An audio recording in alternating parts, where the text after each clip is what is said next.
साथ में एक टूटी हुई कुर्सी है, जो कि यह पुरानी कुर्सी है। हम इसको नहीं छोड़ेंगे, जबरदस्ती रगड़ेंगे। दोस्तों नमस्कार। ये जो कुर्सी आप देख रहे हैं, पूरी झगड़ा इसी कुर्सी के लिए है। हाल ही में जो पश्चिम बंगाल में विधानसभा के इलेक्शन हुए, वहां टीएमसी जो है साफ हो गई, उसका सुपड़ा साफ हो गया।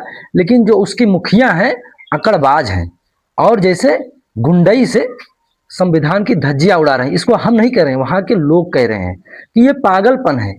बूढ़ा छठिया गई हैं। इस कुर्सी की कीमत कितना होगी? 300-400 रुपए होगी। लेकिन इसकी महत्वता देखिए। इसी कुर्सी के लिए तो सब लोग लड़ रहे हैं। आज पूरे देश में नेता इसी कुर्सी के लिए परेशान है। क्या ये जनता के लिए कुर्सी नहीं होनी चाहिए? दोस्तों, अभी हाल ही में जो इलेक्शन हुआ, ममता बनर्जी कुर्सी नहीं छोड़ रही हैं। कह रही जबरदस्ती इस्तीफा नहीं दूंगी, हम हारी नहीं हूं, हराया गया है। आखिर उनको डर क्या सता रहा है?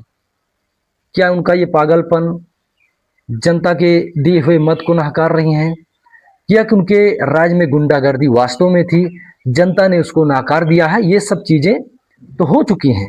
लेकिन बात रही सम्मान की, जहां संविधान की, देश संविधान से चलेगा। इसको कौन कहा? संविधान की बात करने वाले आखिर कुर्सी को क्यों बचा रहे हैं? क्या इस कुर्सी में कोई राज है? सबसे पहले वहां जो इलेक्शन हुए, बीजेपी के नव निर्वाचित विधायक क्या कह रहे हैं दीदी को, सुनिए आप।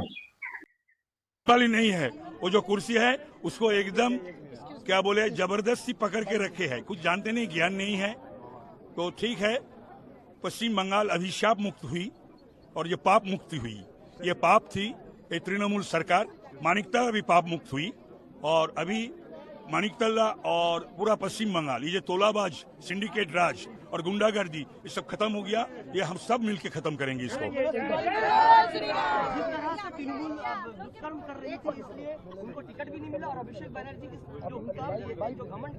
अभिषेक कौन है? अभिषेक कौन है? जितना बड़ा लड़का नहीं है, जितना बड़ा चेहरा नहीं है, जितना दिन राजनीति की है, बड़ा बड़ा बातें करते हैं। अभी कहाँ उसको तो नहीं ढूंढ पा रहा है कोई। कहाँ है? तो बोले थे ना हड्डी उड्डी तोड़वा देंगे, बोले थे ना। अमित शाह को चैलेंज लेते हैं। मैंने क्या बोले, जितना बड़ा लड़का नहीं है उतना बड़ा बात। ममता बनर्जी को हटाया गया, तो हटना ही था, समय पूरा हो गया ना। उनको समझ नहीं आ रहा है, स्टॉपेज पार हो गया फिर भी सीट नहीं छोड़ रही थी, तो क्या करना, कंडक्टर को हाथ लगाना पड़ेगा। अखिलेश यादव ने कल ममता बनर्जी से मीट किया, उन्होंने कहा कि आप हारी नहीं है जीती हैं, क्या कहेंगे? दीदी को भ्रम में है, दीदी में लोग आके हवा देके जा रहे, समझ नहीं पा रही है। जब जमीन पर गिरेगी ना, इतना चोट लगेगा वो जिंदगी भर नहीं मिटेगा। विधानसभा भंग नहीं किया, जो मंत्रिमंडल का समय समाप्त हो गया, इसीलिए समाप्त समय के लिए और उनका समय नहीं मिलेगा, यही दिया। मतलब ममता बनर्जी का त्यागपत्र नहीं देना उनका कितना बड़ा अपमान हुआ, उसका समझने का बोध शक्ति उनको नहीं है। चरम अपमानित हुआ। जो हम छोड़ेंगे नहीं, अरे तुम नहीं छोड़ेंगे तो पूरा जनता का राय अटक जाएगा, जनतंत्र स्तब्ध हो जाएगा, संविधान बंद हो जाएगा।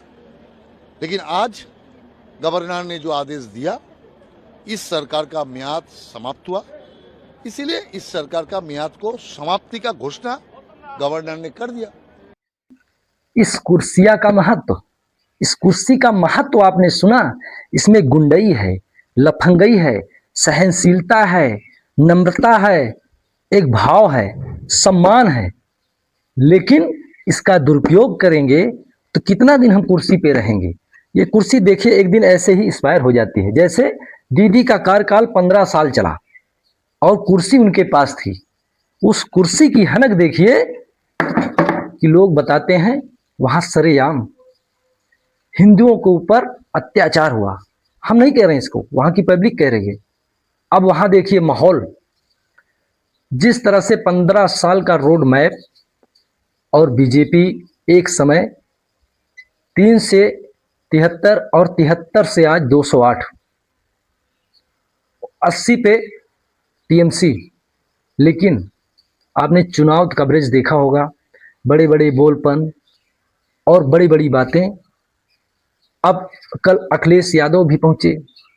अखिलेश यादव ने ममता को शाल ओढ़ाया और कहा आप हारी नहीं हैं, आप हराई गई हैं। ये क्या है? हालांकि वहां के राज्यपाल ने विधानसभा को भंग कर दिया है और नए कैंडिडेटों को ऑफर मिल चुका है। अब वहां बीजेपी की सरकार बनने जा रही है। आप लोग क्या सोचते हैं? क्या ऐसे में बंगाल का दिशा और दशा बदलेगा?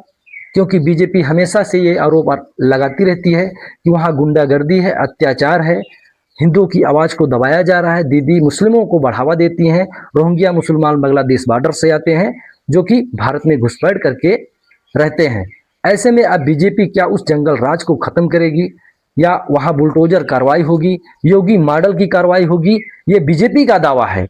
लेकिन विपक्ष का क्या दावा है? विपक्ष का दावा है कि दीदी हारी नहीं है, उनको चुनाव हराया गया है। इंडिया गठबंधन में तो फूट पड़ती नजर आ रही है। आप लोग क्या सोचते हैं?